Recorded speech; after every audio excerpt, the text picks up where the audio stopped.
আপনারা জানেন যে মোস্তফা মহসিন মন্টু তিনি আমাদের বাংলাদেশের স্বাধীনতা যুদ্ধ, আমাদের মহান মুক্তিযুদ্ধ থেকে শুরু করে গত 54 বছর তিনি আমাদের ইতিহাসের একটা গুরুত্বপূর্ণ রাজনৈতিক চরিত্র বলতে পারেন।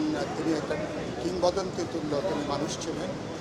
আমাদের মহান মুক্তিযুদ্ধে তিনি অসম্ভব বীরত্বব্যঞ্জক ভূমিকা পালন করেন।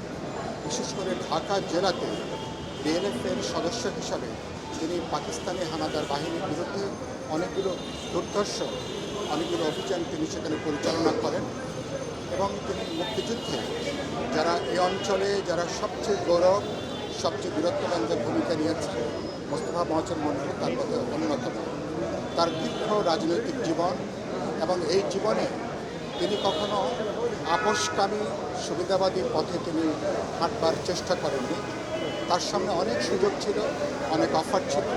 তিনি দেশ এবং জনগণের জন্য বৃহত্তর কল্যাণের চেষ্টা করেছেন।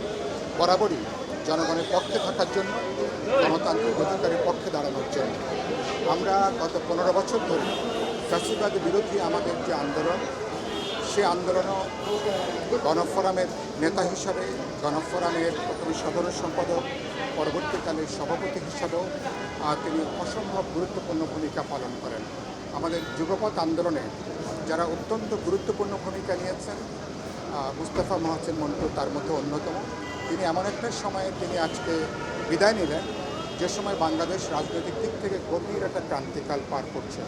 তার মতন অভিজ্ঞ এরকম একজন সজ্জন মানুষ, গণমানুষের নেতা হিসেবে যিনি পরিচিত, এই সময়কালে তাকে হারানোর শোকটা এটা সহজে কিন্তু পূরণ হবার না।